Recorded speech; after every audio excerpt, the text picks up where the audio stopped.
Hey everyone, it's Zach Beck. The S&P 500 just hit a new record high, surpassing its previous record high that transpired back on February 19th, 2020, where it was at 3,386 points and 15. And this is a new record high that has also come after a low that transpired back on March 23rd when the height of the pandemic was coming to fruition. So what I want to do in this video is talk about what this new high means for the stock market as a whole, how this came to be, and more specifically, what you can do now as an investor to be able to make the most out of this situation so that way you can achieve your long-term financial goals. So let's jump into it right now.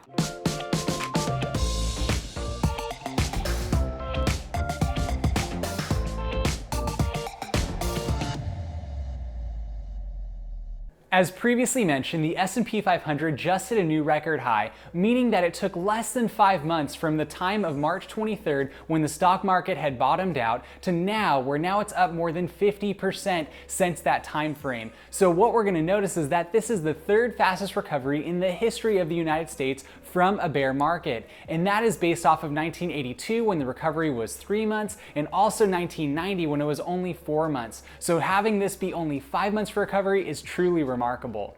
As a reminder, the market dropped more than 34% from February 19th down to March 23rd when it bottomed out, but since then it is up over 50%. So what is causing this to happen right now? It's very important for us to understand the overall mechanics behind this, so that way we can make wise decisions as it pertains to our investment strategies. So what I want to do right now is talk about the specific nature of what is causing this gain and how you and I can capitalize on it right now. You might be asking yourself, what is causing this rally? And generally speaking, technology is at the forefront of this stock market rally, specifically 5 of the big mega cap companies that many of us are familiar with. And they are as follows: Amazon, Apple, Netflix, Facebook, and Microsoft. They are all up significantly, and that is driving the overall S&P 500 in a positive trajectory. In addition to the 5 mega cap companies that I just mentioned, other sectors of the economy are causing this market gain. They are in the form of technology, consumer discretionary spending, communication services, and also healthcare. So those are once again causing this momentum to cause the S&P 500 to reach these new record highs. Now there are other sectors of the economy that are lagging behind. So when you're going to see the S&P 500 as a whole, there are certain sectors that are going to be up right now and others that are going to be down a little bit. The sectors that are lagging behind right now are energy, banking, and in the industrial services area. And that is because of many of the rules and regulations that have been put in place to deal with the pandemic that we are currently facing. So those hopefully will actually start to see some gain over time. But holistically, the S&P 500 is just at a new record high. Now, the S&P 500 is not the only area right now experiencing a bit of an uneven growth at this point in time. Even when you look globally, what's happening currently right now is that the United States, China, and South Korea are at the forefront of this recovery, having wiped out all of the losses from the bear market that had occurred previously. However, countries like Japan, Brazil, the UK, and France have not recovered anything beyond 75% of the pre-pandemic losses they experienced in the stock market. So overall, we're seeing different countries respond differently as it relates to how quickly they're recovering from this recession.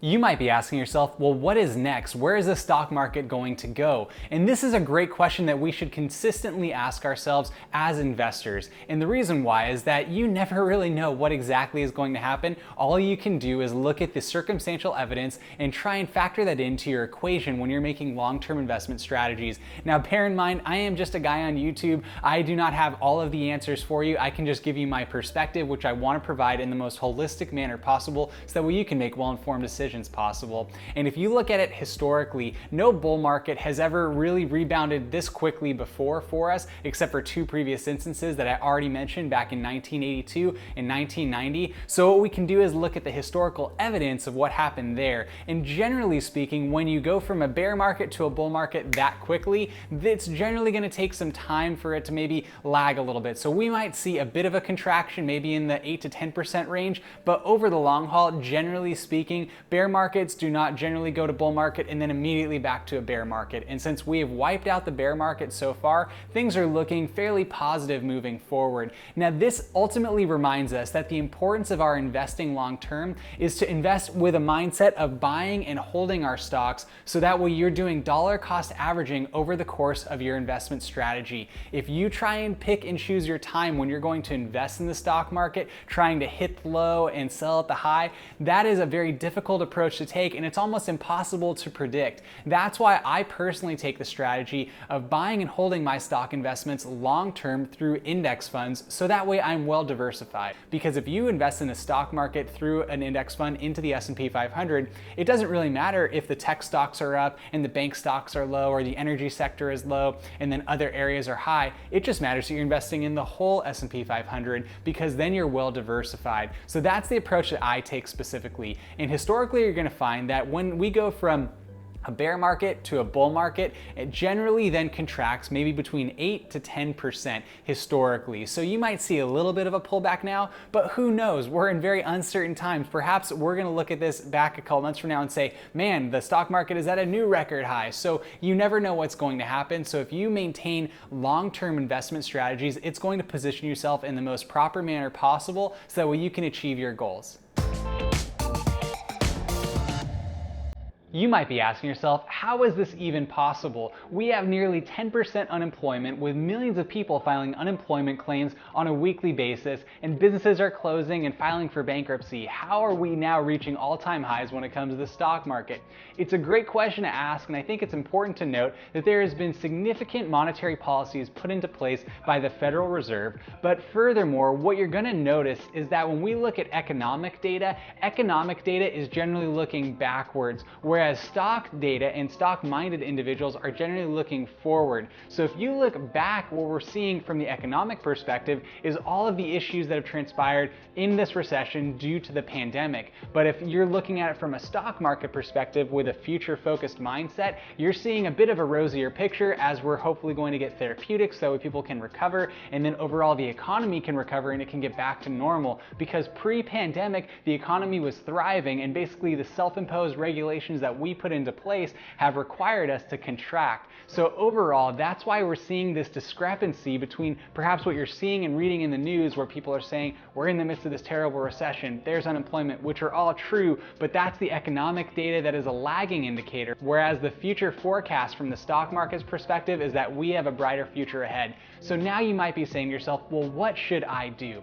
Here is my encouragement to you, once again, as a guy on YouTube, not a financial professional in any way, shape, or form, just sharing with you once again what I do.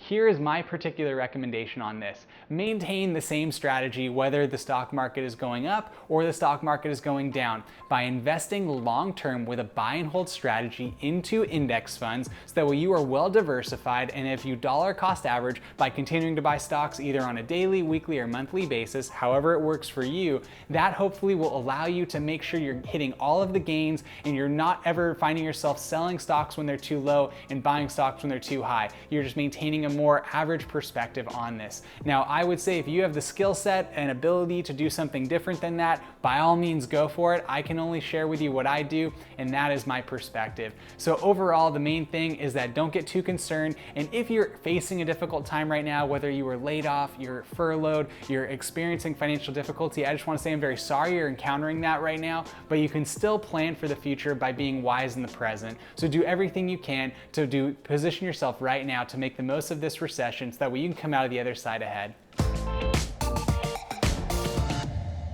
With all that being said, I'd like to thank you for watching the video today. If you wouldn't mind, please like the video. That would really help the channel out for the YouTube algorithm, help push this video to other people who might want to hear a message like this. In addition, if you have any questions about this, please comment down below. I'd love to interact with you, get to know you, answer any questions you have, and do any research on your behalf. Furthermore, if you wouldn't mind, please subscribe to the channel. That would really help out for the YouTube algorithm, but also it would mean a lot to myself personally, as I put a lot of time and energy and effort into this channel, because I want to do everything I can to make a positive impact in your life by helping encourage all of us to lead lives of meaning and purpose, all while maintaining balance and moderation. And if you do subscribe to the channel, please tap the notification bell. That will notify you every single time I post a video, which I do on a weekly basis. Once again, I'd like to thank you for watching the video today. I hope you have a wonderful remainder of your day. Talk to you next time.